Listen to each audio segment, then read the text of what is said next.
Welcome, beautiful souls, to another episode of Pain to Power, where we talk all things healing, growth, and turning pain into power.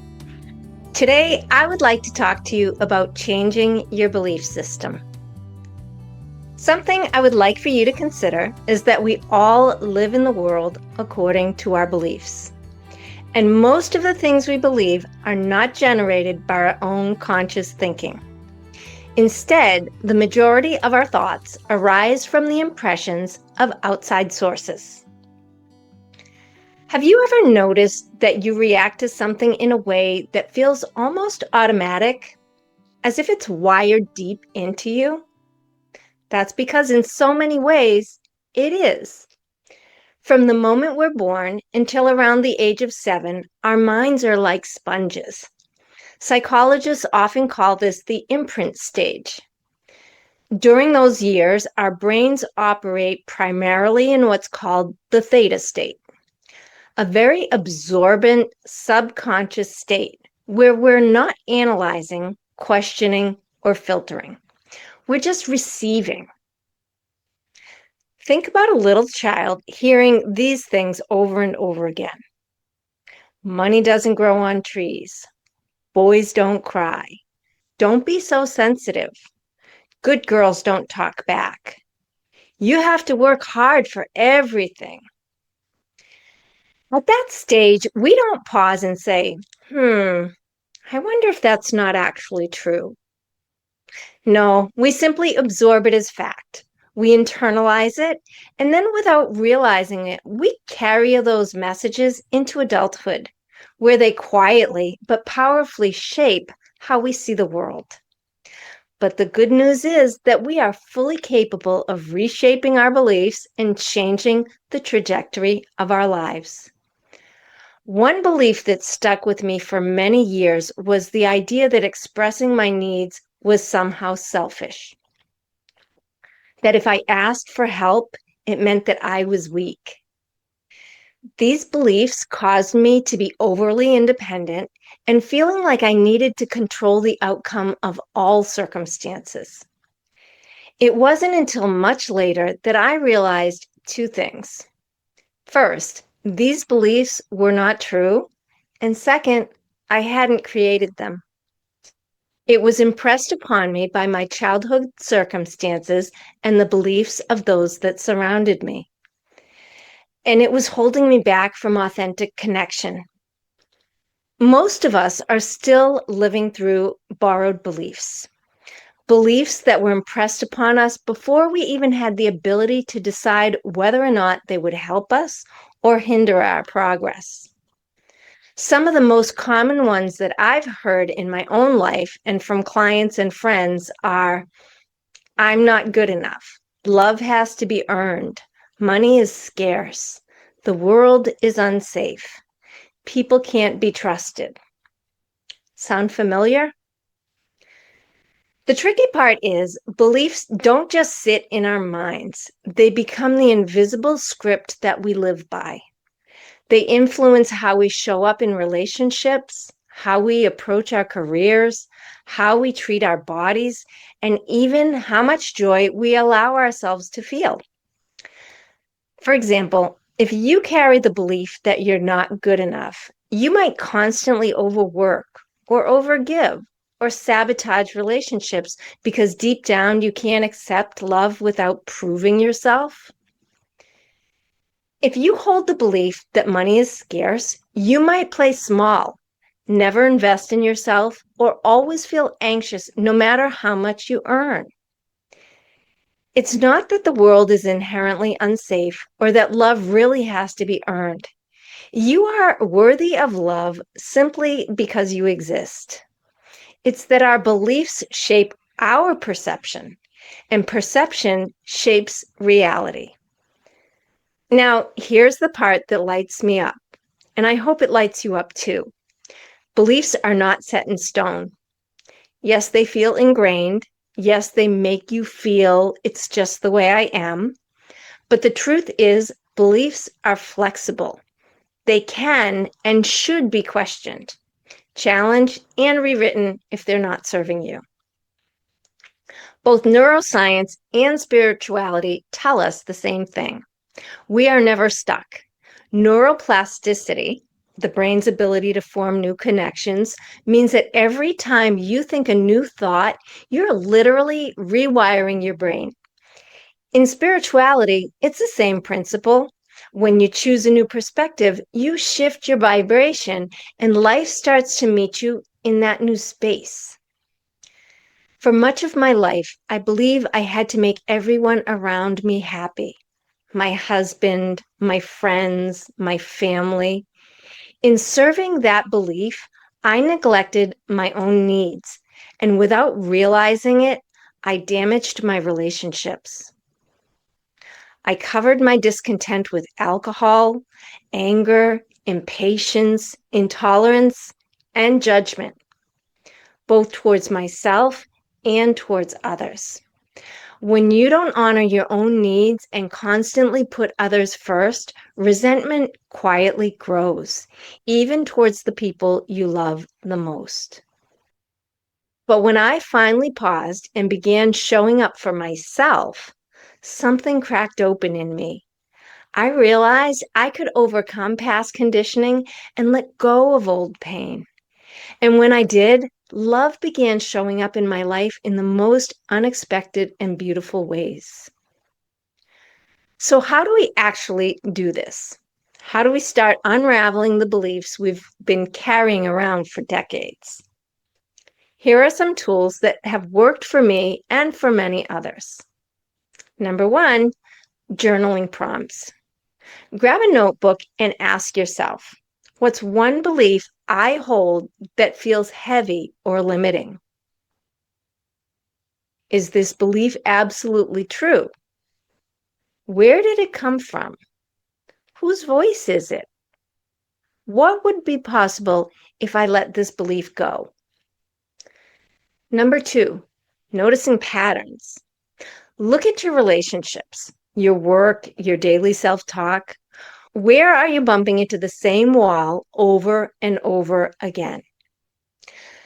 Often, that wall is just a belief in disguise. Sometimes people think that they need to change their environment to see a change in their lives. But the truth is that no matter where you go, there you are. Until you work with the underlying self-doubts and destructive patterns, you will replay the same scenario over and over again, even in a new space. Number three, reframe it. Let's say you identify the belief, I can't trust anyone. Can you soften it into, I can choose wisely who to trust? That small shift starts to create new space. Remember, you don't have to believe every thought you think. Ask yourself, is it true that I can't trust anyone? Really? Anyone? There isn't one person in the whole world you can trust. I would venture that you have been hurt by many people, but somewhere in your life, there has been someone who's shown up for you. It takes courage to do this, especially when the belief is tied to a family or cultural conditioning. But remember, questioning a belief is not rejecting your family, it's choosing your own path.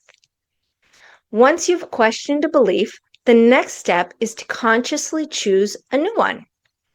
This is where affirmations come in. But I don't mean the kind where you stand in front of the mirror and say something you don't believe at all. The key is to choose statements that feel believable and expansive. Instead of going from I'm unworthy to I'm perfect in every way, which might feel false, try I'm learning to see my worth. I'm open to receiving love. I'm building a new relationship with abundance. Pair these affirmations with visualization.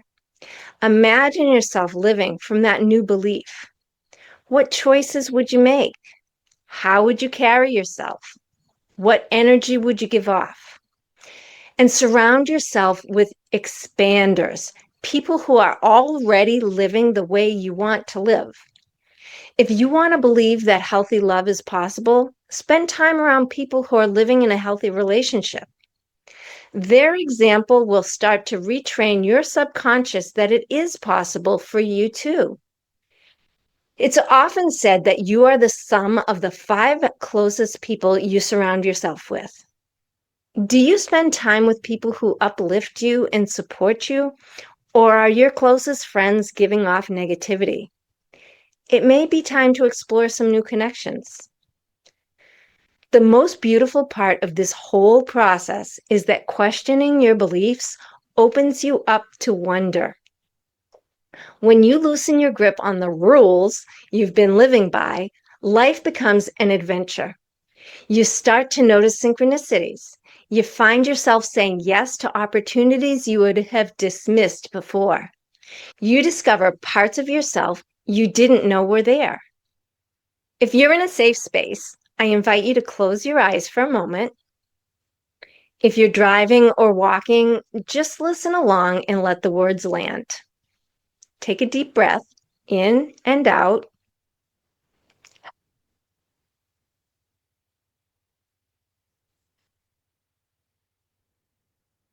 Now bring to mind one belief that feels heavy. One belief you've carried that maybe, just maybe, isn't actually yours. Maybe it's something like, I'm not smart enough to succeed. Money is hard to come by and there's never enough. I have to earn love by proving myself. If I say no, people won't like me. Rest is lazy. I'll always have to be doing something. I'll never be able to change because this is who I am. Notice if one of these or more resonates with you, or if another one of your own rises to the surface. Say it silently to yourself. Notice how it feels in your body. Does it tighten in your chest? Does it create heaviness in your stomach? Just notice. Now ask yourself, where did this belief come from? Whose voice is it? Was it a parent, a teacher, a culture, a moment of pain? See if you can trace it to its roots. And gently ask, is this belief absolutely true? Can I know beyond all doubt that this is reality? And now, imagine setting that belief down like taking off a heavy backpack you've carried for years. Feel the relief in your shoulders. In that open space, imagine planting a new belief, like a seed, one that feels lighter, kinder, more expansive. Maybe it's, I am worthy of love, or abundance is possible for me, or I can choose to trust wisely. Take a breath and let that new belief fill your heart. Imagine yourself walking through life carrying this belief instead. Notice how your body feels. Notice how your energy shifts. When you're ready, gently open your eyes. Beautiful souls, the world you live in is based on the beliefs you have held up to this point. Most of these beliefs were impressed upon you before you even had a choice. But the gift of being human is that we always have the opportunity to explore new ones. Take the time to water the seeds of these new beliefs each day by repeating them to yourself, affirming the new thought and giving these affirmations the sunlight of your joy. I promise to you, it will grow and make a huge impact on your life and how you show up in the world. I'm challenging you here and now to explore what new beliefs you can adopt that will be more supportive of a happy and successful life. You are not bound by the past. You are not trapped by what someone else once told you. With an open mind, you can uncover the most amazing experiences, the most unexpected blessings, and the deepest healing. So this week, I invite you to notice just one belief that feels heavy and ask yourself if it's really yours. You might be surprised by what opens up. Thank you so much for being here with me today. If this episode resonated with you, please share it with someone who might need to hear it. And don't forget to like and subscribe so you don't miss future episodes. Feel free to follow me on Instagram and Facebook at Empowered by the Storm. Check out my resources at empoweredbythestorm.com. And until next time, remember, you have the power to question your beliefs, to rewrite your story, and to live from a place of love and possibility.